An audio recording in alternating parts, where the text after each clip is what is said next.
नमस्कार साथियों, एक बार फिर से स्वागत है हमारे YouTube चैनल डिजर्विंग आईएएस पे।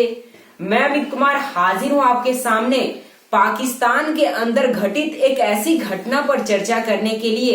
अगर वो घटना पूरी हो जाती तो पाकिस्तान एक बड़े गृह युद्ध की ओर मुड़ जाता और कहीं ना कहीं इसका प्रभाव हमें भारत के भी ऊपर पड़ने को देखने को मिलता और इस गृह युद्ध के कारण पाकिस्तान के दो टुकड़े हो जाते। एक ऐसी ही घटना पर हम लोग आज चर्चा करने जा रहे हैं। आइए इन्हीं सब घटनाओं पर हम लोग विस्तार पूर्वक चर्चा करने का प्रयास करते हैं।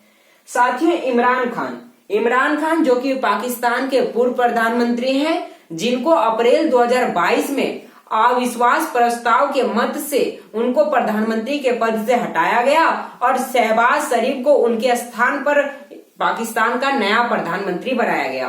अब इमरान खान को जब अविश्वास प्रस्ताव के मत से हटाया गया तो उन्होंने कहा कि मुझे धोखाधड़ी से हटाया गया है, इसमें विदेशी ताकतों का हाथ है प्लस सेना का भी हाथ है। यानी कि उनका सीधा सीधा कहना था कि शहबाज शरीफ सेना की मदद से ही पाकिस्तान के नए प्रधानमंत्री बने। और ऐसा आरोप तो इमरान खान पर भी लगाया गया था कि 2018 में जब इमरान खान पाकिस्तान के नए प्रधानमंत्री बने थे, उस समय भी सेना का ही हाथ था उनको प्रधानमंत्री पद बनाने में। इस प्रकार का आरोप इमरान खान के द्वारा लगाया गया। उन्होंने इसे मानने से इनकार कर दिया। फिर उन्होंने क्या कहा? उन्होंने कहा कि देश के अंदर एक नया चुनाव आयोजित किया जाए। इसके लिए उन्होंने कई तरह के समझिए कि नारेबाजी लगाई, जिसका कोई भी असर वहां की सरकार पर नहीं पड़ा। फिर उन्होंने सोचा क्यों ना एक लंबी यात्रा की जाए, लंबी रैली निकाला जाए, जैसा कि भारत के अंदर भी निकाली गई है राहुल गांधी के द्वारा, लेकिन एक वैसी ही रैली पाकिस्तान में भी निकाली गई। बस दोनों के उद्देश्य अलग अलग है। भारत का उद्देश्य अलग है और पाकिस्तान का उद्देश्य अलग है। तो इमरान खान के द्वारा लाहौर से इस्लामाबाद के बीच का एक रैली निकाला गया। इस रैली में जब वो शामिल हुए तो उनका दो उद्देश्य था। पहला, अगले साल चुनाव आयोजित किया जाए जिसमें एक फ्रेश इलेक्शन कराया जाएगा, और दूसरा, सरकार को सेना पर नियंत्रण करने के कुछ उपाय ढूंढे जाएं। इस प्रकार की दो उद्देश्यों के साथ उन्होंने रैली निकालना शुरू कर दिया। जब रैली आरंभ हुई तो रैली के आरंभ होने के ठीक 2 दिन बाद, 1-2 दिन आप मान सकते हैं, 2 दिन के बाद उन पर एक जानलेवा हमला हुआ। 2 व्यक्ति कहीं से आए और उन पर गोलियां चलाने लगे, जिसका एक वीडियो फुटेज भी जारी हुआ। उस वीडियो फुटेज में दिखाया गया कि कैसे 2 लोगों ने उन पर हमला किया और एक व्यक्ति ने इमरान खान की जान बचाई। उस वीडियो के माध्यम से दिखाया गया है कि एक जो बचाने वाला व्यक्ति है वो हमलावर के गोली का रुख मोड़ दिया, जिसके कारण गोलियां इमरान खान के पैर में लगी। इमरान खान के पैर में 3 गोलियां लगी, जिसके कारण वो अस्पताल में पहुंच चुके हैं और अभी वो सुरक्षित है। मतलब समझिए कि खतरे से बाहर है और अभी वो सुरक्षित है। अब जब हमलावर को पकड़ लिया गया तो एक हमलावर तो ऑन द स्पॉट मारा गया, वहीं पर उन पर शूटिंग कर दी गई तो वो मारा गया, और एक हमलावर पकड़ा गया। उनसे जब पूछा गया कि तुमने इमरान खान पर गोलियां क्यों चलाई, तो उसने अपने बयान में कहा कि इमरान खान लोगों को गुमराह कर रहे थे। और दूसरा आरोप उसने लगाया कि इमरान खान पर इस निंदा का आरोप लगाया। इस निंदा अर्थात उनका कहना था कि मस्जिद के अंदर नमाज चालू था और इमरान खान मस्जिद के बाहर डीजे बजाकर डांस कर रहे थे।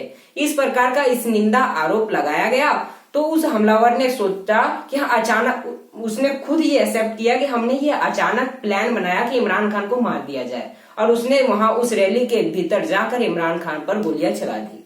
अब उनके बातों से किसी को संतुष्टि नहीं मिली, यानी कि हमलावर ने जिस प्रकार से वो बातें कही कि किसी को विश्वास नहीं हुआ कि हमलावर ने अचानक ये प्लान बनाया, और ना ही वो किसी संगठन से जुड़ा हुआ है। लोगों ने कयास लगाना शुरू कर दिया कि वो हमलावर किसी ना किसी संगठन से जुड़ा हुआ है। लोगों ने बहुत तरह की बातें कही। कुछ लोगों ने कहा कि इमरान खान ने खुद अपने ऊपर गोलियां चला ली, लेकिन मेरा मानना ये है कि इमरान खान ने खुद गोलियां नहीं चलाई होगी। आप पूछोगे कैसे? आप कैसे कह सकते हो कि इमरान खान ने खुद नहीं किया होगा? हो सकता है कि वो अपनी पॉपुलैरिटी बढ़ाने के लिए अपने ऊपर गोलियां चलाई होगी, हो सकता था। लेकिन इमरान खान की उम्र तो देखो आप। इमरान खान 70 साल के हो चुके हैं, और 70 साल का कोई बुजुर्ग व्यक्ति अपने ऊपर रिस्क नहीं लेगा, अपनी जान की रिस्क कोई नहीं लेगा। 3-3 गोलियां चलाई गई उनके ऊपर, उनको ये भी नहीं पता होगा कि हम बचेंगे या मरेंगे। कुछ भी नहीं हो सकता, मतलब कुछ भी हो सकता था। इसलिए ये आरोप को मैं खारिज कर देता हूँ कि इमरान खान खुद ने गोलियां चलाई होगी अपने ऊपर पॉपुलैरिटी बनाने के लिए, ये मुझे नहीं लगता। और दूसरी बात क्या कही गई लोगों के द्वारा? दूसरी बात लोगों के द्वारा कही गई कि हो सकता है सेना के द्वारा इमरान खान पर हमला किया गया। अब इसके पीछे का प्रमाण क्या है? इसके पीछे का प्रमाण है कि पाकिस्तान के अंदर जो भी सेना के विरुद्ध बोलता है उस पर गोलियां चलने लगती है। और इमरान खान भी सेना के विरुद्ध गए। हो सकता है कि सेना के प्रमुख ने किसी व्यक्ति को हायर किया होगा कि इमरान खान की जान ले लो, हत्या कर दो, तो ऐसा हो सकता है। लेकिन मैं ऐसी बातें क्यों कह रहा हूं? इसके पीछे का कोई प्रमाण है? जी हाँ, प्रमाण है। दिसंबर 2007 में बेनर्जी भुट्टो, जो कि पाकिस्तान की एक पॉलिटिशियन थी, उन पर भी इस प्रकार के हमले किए गए। उन्होंने ये पहले ही कह दिया था कि अगर मैं इस रैली के दौरान मारी जाती हूं तो इसके पीछे सेना प्रमुख का ही हाथ होगा। और दिसंबर 2007 में 15 साल का एक सुसाइड बॉम्बर जाकर उनके सामने फट जाता है और बेनर्जी भुट्टो की मौत हो जाती है। इसमें भी सेना का हाथ था। ये 2007 का प्रमाण जो कि मैंने आपको दे दिया। अब इतनी सारी बातें हो गई, इमरान खान खतरे से बाहर है, होश से उठ गए, होश में आ चुके हैं, तो उनके द्वारा कुछ बातें नहीं कही गई? जरूर कही जाएगी। उन पर हम जानलेवा हमला हुआ तो वो कुछ ना कुछ तो जरूर कहेंगे।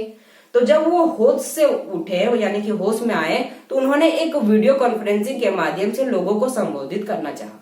एक 1.5 घंटे का वीडियो कॉन्फ्रेंसिंग उन्होंने जारी किया, जिसमें उन्होंने बताया कि हम पर तो हमला हुई है, इसके पीछे जिन लोगों का हाथ है उनका भी नाम उन्होंने ले लिया। उन्होंने कहा कि जो शहबाज शरीफ जो पाकिस्तान के प्रधानमंत्री हैं, एक उनका हाथ है, एक गृह मंत्री का हाथ है यानी कि होम मिनिस्टर का हाथ है, और तीसरा सेना प्रमुख का हाथ है। यानी कि इन 3 लोगों ने मिलकर हमारे ऊपर जानलेवा हमला किया है।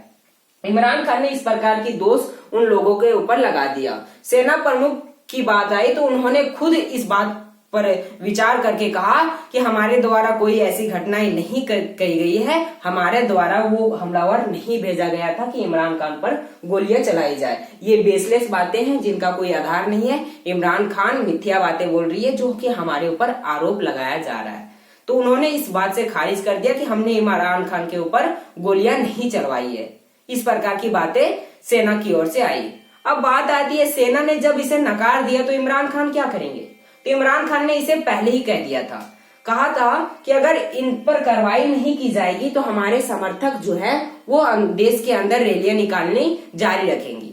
और अगर ऐसी घटना घटित होती है यानी कि जब इन तीनों पर कार्रवाई नहीं होती है तो इमरान खान खुद उन रैलियों में शामिल होंगे, और होंगे तो उनके समर्थक जो है वो देश के अंदर तहलका मचा देंगे। और अगर देश के अंदर तहलका मची तो सेना का भी उस युद्ध में कूदना लाजमी होगा। और जब सेना कूदेगी तो पाकिस्तान एक बड़े गृह युद्ध की ओर मुड़ सकता है, और गृह युद्ध होगी तो पाकिस्तान के 2 टुकड़े तो होना अनिवार्य है। और इसका प्रभाव भारत के ऊपर भी देखने को मिल सकता है, क्योंकि पाकिस्तान के अंदर गृह युद्ध, इसका मतलब है कि न्यूक्लियर बॉम्ब है, न्यूक्लियर वेपन है, उसका गलत हाथों में जाना।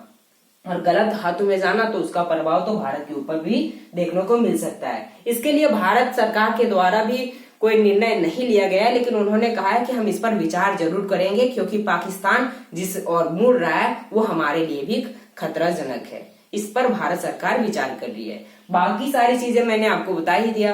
तो फिलहाल के लिए इतना ही, मिलते हैं नेक्स्ट वीडियो में। Thank you.